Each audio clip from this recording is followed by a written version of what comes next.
김종필 TV 김종필입니다. 우리 시청자 여러분, 저희 김종필 TV와 내일신문이 공동으로 기획한 4.15 총선 전국민심을 밝힌다 2탄.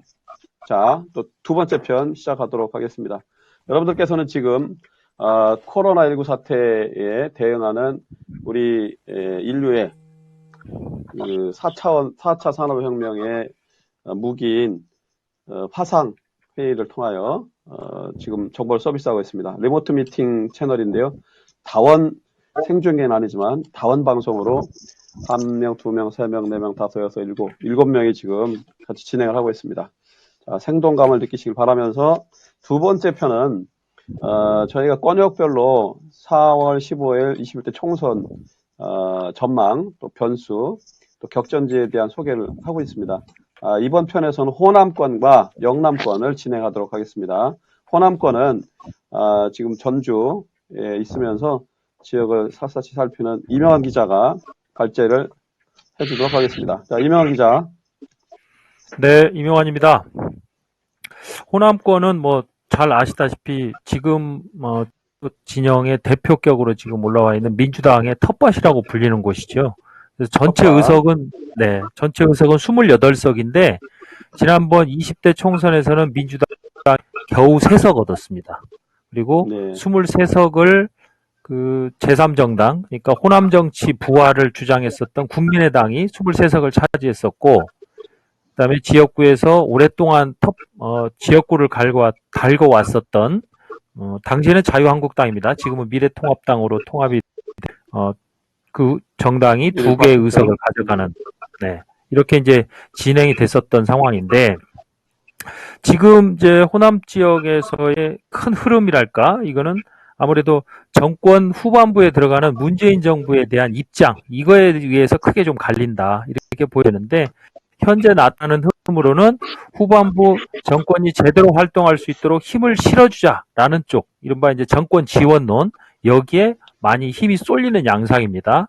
그래서 정당 지지도도 그렇고 후보자들에 대한 각 선거구의 지지율 면에서도 민주당 후보들이 상당히 큰 차이로 앞서가고 있는 상황이다. 그래서 이 흐름이 하나 있고, 두 번째는 말씀드렸던 것처럼 지난 20대 총선에서 23석의 의석을 확보를 했던 국민의당에 대한 태도입니다. 국민의당이 지난 총선에서 호남을 대변하겠다라고 하면서 후보들을 내세웠고, 그 후보들 가운데 23석을 몰아줬는데, 이게 막상 대통령 선거가 지나고 나서부터 이 당이 또 사실상 사라져버리는 상황이 돼버렸거든요. 그래서 국민의당의 제3정치를 추구했었던 그 정당에 대한 태도, 이게 지금은 심판적 상황으로 흘러가고 있다. 이렇게 해서 큰 틀에서 이 두 가지로, 그래서 민주당에 대한 지지, 과거 국민의당의 후보로 출마를 해서 당선이 된 현역 의원에 대한 평가, 이 두 가지 큰 축으로 해서 지금 호남 쪽 여론은 흘러가고 있다. 이렇게 평가할 수 있을 것 같습니다. 예. 그러면 소수 정당 중에 하나인 그 민생당이 이른바 이제 호남 그 당 3개가 합쳐서 이제 그 명맥을 이어가고 있잖아요. 네. 민생당에 대한 그 지역민들에 대한 뭐 태도, 뭐 지지 의사와 관련된 내용은 어떤 게 있습니까? 이게 이제 방금 말씀드렸던 것처럼 국민의당에서 분화되었다가 바른미래당으로 가서 거기에서 다시 뭐 독립파가 있었고 옆으로 나간 사람들, 이 사람들이 다시 모여가지고 민생당이라는 당을 만들었잖아요. 네네. 여기에 이제 호남 지역을 대표하는, 그동안 대표해왔던 의원들이, 현역 의원들도 다수 모여 있었고, 그래서 나름의 역할을 할 것이다 이렇게 기대를 결과적으로는 중앙당에서 민생당이 갖고 있는, 표방하고 있는 바가 뚜렷하게 나타나고 있질 않아요. 그리고 말씀드린 것처럼 잘 이렇게 어필이 안 되고 있다 이런 거죠? 그렇죠. 그리고 국민의당에 대한 평가, 그러니까 말씀대로 그게 기류로 흐르고 있기 때문에 현재 국민의당은 이제 비례만 출마한 그 국민의당을 얘기하는 거죠. 이전에, 그러니까 20대 총선에서 호남의 대부분의 의석을 차지했었던 국민의당, 그러니까 23석이었던 그 국민의당. 그렇죠. 네. 그 평가가 사실상 심판 기류로 흘러가고 있으면서 그게 이제 현역 의원들에 대한 부정적 여론으로 모아지고 있다. 그래서 결국은 국민의당이나 여기에서 활동했고 민생당으로 참여할 걸로 기대했던 적지 않은 현역 의원들이 차라리 무소속으로 나가겠다라고 이미 무소속으로 출마해서 무소속으로 지금 선거를 치르고 있는 이 상황이 민생당에 대한 이쪽 지역 유권자들의 표심이랄까? 이걸 가장 네. 대변해주고 있다. 이렇게 볼 수 있을 것 같습니다. 네. 그러니까 지금 그래서 현재 민생당이 악전고투하고 있고 존립도 녹록지 않은 상황인 게 현재 추이다 이런 거죠. 그렇죠. 뭐 일부 이제 본다면 무소속 정도가 있는 거네요, 그죠? 전남 군산 김관영 네, 전북 군산의 김환영 의원. 또 하고 이분은 임실 바른미래당에서 순창 원내대표, 그렇죠. 남원 임실순창, 여기 이용호 의원. 이용호 그러니까 이제 무소속. 네, 그러니까 이분들은 다 과거 국민의당에 출발해서 바른미래당 혹은 이제 무소속으로 계속 활동하는 뭐 이런 역할을 네네. 해왔던 분들이거든요. 네. 목포의 경우도 박지원 의원이 민생당 소속인데 김원희 그 민주당 후보한테 밀리는 양상이다 이런 거죠. 그렇죠. 그러니까 사실은 박지원 의원도 그렇고 광주 쪽에 보면 천정배 의원이라든가 박주선 의원이라든가 뭐 이런 분들은 민생당에 어떤 소속된 어떤 그런 멤버십보다는 개인이 네. 갖고 있는 브랜드가 오히려 훨씬 더 강하다 이렇게 보여지기 음. 때문에 당의 이름으로 활동하기보다는 오히려 본인의 이름으로 지금 활동을 하고 있다. 그리고 그걸로 선거에서 평가를 받고 있다. 이렇게 보는 게 맞을 것 같습니다. 네. 근데 이제 여론의 추이는 어쨌든 민주당이 석권 가능성이 높다 이렇게 보고 있는 거죠. 지금 그러니까 민주당 자체적인 판단에서도 지난번에 28석 가운데 겨우 3석 얻었다고 말씀드렸잖아요. 근데 네네. 이번 21대 총선에서는 민주당이 지역구에서만 130석을 얻겠다. 이렇게 지금 네. 목표를 내세웠는데 그중에 네. 가장 핵심적인 것이 호남에서 20석을 더하겠다라는 거거든요. 그러니까 네. 결국은 28개 가운데 최소한 23개 이상.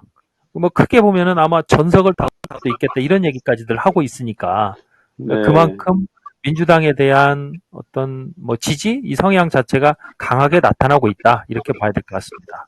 네. 또 한편으로는 어쨌든 이제 그 총선이라는 게 전국 선거잖아요. 그렇죠. 그다음에 아직도 우리 한국 사회에는 이제 이른바 그 삼김 시대의 전통적 의미의 지역 정당은 소멸했지만 영호남에 기반한 정당이 이렇게 민주당 또 호남 쪽에서는 민주당 또 영남 쪽에서는 통합당 이렇게 이제 중심축이 있는 거 아닙니까? 그러니까 그렇죠. 이제 특히 진보 보수로 또 진영 간 대결이 아주 양극화되고 이게 격화돼 있고 영남권 상호작용을 하고 있는 거죠 지금 서로. 그러니까 영남권은 통합당의 쏠림, 호남은 민주당 쏠림이 상호 이제 상승작용을 하는 측면도 간과할 수는 없다. 그죠? 네, 그러니까 호남 쪽의 정치 흐름이라든가 이거를 볼 때 또 호남 유권자들의 이 선택 기준이나 이런 거를 많이 평가를 할 때 그동안 언론에서는 전략적 선택이라는 용어들을 적잖게 써왔어요. 근데 네네. 이 전략적 선택의 어떤 의미에서 전략적 선택일까? 첫 번째는 다음 정권을 위해서 누구를 혹은 어떤 정치 세력을 지원하는 게 도움이 될 거냐라는 거 하나 하고 두 번째는 보수 정당에 대한 지지도가 강한 영남 쪽이 어떤 선택을 할 것인가 그거에 대한 네. 반대적 성향들이 상당히 적잖게 나타나거든요. 그래서 이 두 네. 가지 흐름을 가지고 전략적 선택에 투표를 한다 뭐 이렇게 나오는데 방금 말씀하신 대로 영남 쪽에서 이른바 보수 정당에 대한 지지세가 강하게 나타난다고 하면 호남 네. 쪽에서는 그 반대급부로 진보적 성향의 혹은 그 반대 대력의 정당의 지지로 나타나는 그런 성향들을 보일 것이고 이번에도 아마 그런 성향들이 좀 나타나고 있지 않나 이런 평가들을 하고 있습니다. 오케이. 자, 호남권은 여기까지 정리하도록 하겠습니다. 자, 영남권 넘어가겠습니다. 먼저 그 TK 대구 경북 지역 이재걸 기자 발제해 주세요. 예. 일단 뭐 TK는 선거구가 이제 대구 12개, 그다음에 경북 13개, 이고 이제 25개인데 다들 주지의 사실이지만 정부 심판론이 이번에 가장 선명하게 작동하는 곳입니다. 다만 이제 지역에서는 봐야 될 변수가 한 2가지 정도 있는 것 같습니다. 첫 번째가 무소속 변수입니다. 먼저 컷오프 됐던 홍준표 전 자유한국당 대표가 대구 수성구에 출마를 해가지고 지금 의회에 선전을 벌이고 있지요. 그리고 이제 현역 물갈이에 반발하면서 탈당해서 출마한 미래통합당 의원들 일부도 있습니다. 그 무소속 이분들이 바람을 일으킬지 아니면 미풍에 그칠지 보려면은 한 두 가지 정도를 봐야 되는데요. 먼저 이제 그 대구 TK 푸대점론입니다. 통합당 김영호 공천관리위원회 당시 이제 TK 물갈이가 한창일 때 TK 홀대론이 비등을 했었습니다. 지역에서. 여기에다가 또 이제 정부의 코로나 대응에 대한 긍정적인 평가가 심판론을 또 희석시키지 않을까 하는 전망도 좀 나왔어요. 이것들이 맞물 경우에 이제 무소속들의 이제 인물론이 이제 효과를 발휘할 수 있다라는 이제 그런 시각이 있었던 게 사실입니다. 민주당 변수가 또 하나 있습니다. 현재 김부겸 수성갑에 출마한 김부겸 의원 한 명인데요. 최근에 이제 대선 출마 조기 선언을 했죠. 하면서 이제 TK 진보 진영 대선 주자 프레임을 가져가려는 태세입니다. 예.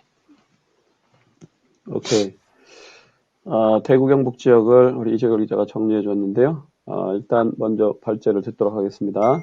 자, 예, 부산, 경남, 울산, 네, 부울경 지역을 우리 곽재우 기자가 지금 부산에 있죠?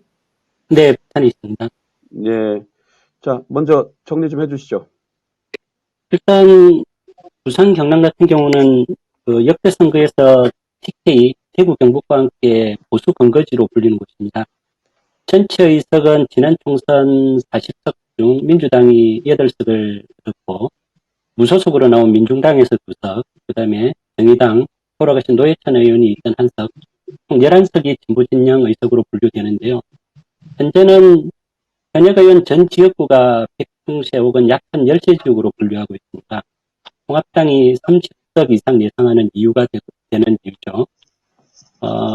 민주당으로서는 노무현, 문재인 두 대통령을 잇는 정치적 기반을 지난 총선 이변의 일회성이 되지 않고 진보 근거지로 만들 수 있는 것인지, 그 다음에 통합당은 보수특파 지위를 다시 찾느냐의 갈림길이 있다고 볼 수 있겠습니다.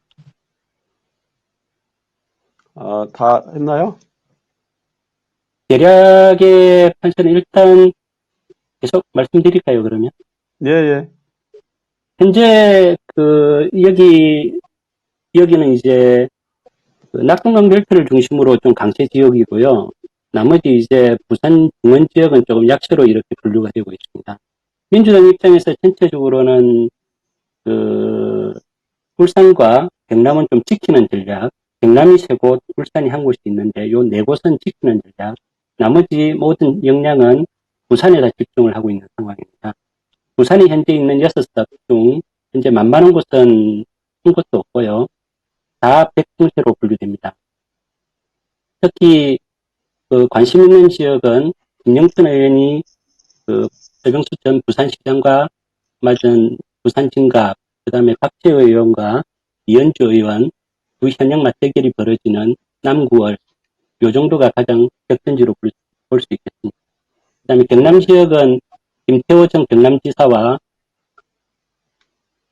경남지사가 무소속으로 출마한 거창 지역, 그 다음에 김두관 의원의 시행원 여부가 걸린 양산을 이 지역 선수가 격전지로 분류되고 있습니다. 예.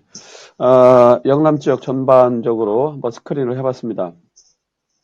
자, 우리 다른 지역의 기자들이 뭐 처음 하거나 또 질문 있으면 하시죠. 그러니까 많이들 궁금해라 하는 게 우리 대구 수성의 김부겸 의원이 생활할 수 있을 거냐 이거 많이 물어보시거든요. 그러니까 호남 예. 쪽에서도 그 되게 궁금해라 하세요. 목포에서 박지원이 살아날 거냐 하고 대구에서 김부겸이 살아날 거냐 이 두 개를 예. 같이 궁금해라 하시는 분들이 상당히 많던데 예. 어떤지 모르겠어요. 그쪽은. 한 뭐 지역에서 들은 반응으로는 이제 접전이지만 주호영 의원이 좀 더 우세를 점하고 있는 것으로들 보고 있습니다. 김 후보가 대선 주자론을 먼저 꺼내든 것도 이제 그만큼 급하다는 반증이라는 얘기도 나옵니다. 네, 절실하니까 그렇죠. 저도 들은 정보 한 가지 보태면, 불교계에서 가장 이제 메인이 조계종 아닙니까? 조계종의 자승전 총무원장이 이제 자승천하라고 할 정도로 불교계는 뭐 자승전 총론장이 거의 뭐 패권적 리더다 이렇게 이제 한간에 알려져 있는데요. 그 라인을 김부겸 의원이 용케 잘 찾아서 대면을 했답니다. 근데 이제 재밌는 포인트는 주호영 의원이 아주 독실한 불자입니다. 그래서 국회의원들 불자 모임이 정각회인가요? 정각회장도 오랫동안 했고 아주 뭐 광범위한 그 결합력을 갖고 있는데 불교계 내에도 이제 서로 세력 간에 뭐 견제나 뭐 이런 것들이 있기 때문에 그 라인을 찾아서 불교계 도움을 좀 받고 있다. 이 얘기들을 열심히 이제 김부겸 의원이 돌리고 있는데 그럼에도 불구하고 지금 집회성 나타나는 걸로 보면 박빙 열세쯤 되는 거죠, 이재걸 기자? 예, 그렇습니다. 예. 그런데 이제 우리가 뭐 유튜브 채널에 포스에 맞춰서 첨언하자면 보통 우리 여론조사는 이제 오차범위 뭐 5% 안팎 정도 되는 오차범위를 넘어 10% 정도를 넘어서야 여당 후보는 진짜 당선 가능성이 높은 걸로 이렇게 많이들 분류를 합니다. 그게 또 과학적으로 다 맞는 건 아닌데 경험적으로 많이 이제 겪었고 저한테도 좀 많이 물으셔요. 이제 이른바 겉으로 드러나는 표층 표면적인 여론조사와 실제 이제 그 민심 속내를 갖고 있는 심층적인 여론의 민심의 추이와 갭이 있는 거 아니냐. 그 갭만큼 역대 선거가 결과적으로 보면 이변을 낳았다는 거죠. 모든 언론들이 뭐 대이변, 이변했던 게 그런 데 있다고 하는데 그런 부분들은 한번 보면서 같이 이렇게 그 호흡을 맞춰가도록 하고요. 또 뭐 추가로 더 호남권과 영남권과 관련해서 코멘트 할 게 있으면 하세요. 예, 이상입니다. 네. 다른 분 현재 없으면 부산 같은 경우는, 울릉 같은 경우는 최근 이제 그 민주당 입장에서는 10석 이상이면 일단 승리를 바라보고 있는데요. 민주당이 현재 10석이니까 10석 이상 하면 뭐 그게 또이또이 아니냐 이런 말도 있지만 사실 10석 이상이면 성공한 케이스인데요. 통합당은 지금 35석 정도를 이렇게 차지하려고 하고 있습니다. 근데 최근 여론 추이를 보면 그 정권 심판론이 불과 한 달 전에 3월 중순경에 했던 조사에서는 20% 정도 정권 지원론에 비해서 높았는데 지금 4%까지 줄어든 추세가 나옵니다. 그래서 실제로 이거는 이제 표를 까봐야 나오는 그런 추이가 네. 있기 때문에 좀 유심히 지켜봐야 될 것 예, 예. 더 뭐 이제 각 뭐 진보 보수 내지는 여야가 더 이제 특히 거대 양당 중심으로 결집, 뭐 결속하는 흐름으로 현재는 가고 있죠. 근데 이제 부동층의 향배가 이제 결국은 그 예측의 종점인데 그건 이따가 마지막에 종합을 할 때 종합판세 때 한번 보도록 하겠습니다. 어쨌든 영남권에서는 부산이 부산 지역의 투표가 어떻게 나타날지가 이제 이른바 영남권 선거의 관건이다. 그러니까 특히 통합당 입장에서는 진짜 승부처가 되는 거 아니냐, 뭐 이렇게 볼 수 있는 거죠. 수도권이 같습니다. 이제 수도권이 결국은 이제 정점이긴 하지만 여기서 이제 선전 여부가 통합당의 운명을 또 그쪽에 이제 정치 지도자들의 미래를 좌우하는 걸로 이렇게 볼 수 있을 것 같습니다. 자, 일단 두 번째 편은 호남권과 영남권을 함께 정리해봤습니다. 이 영상은 여기서 마치도록 하겠습니다. 수고들 하셨습니다.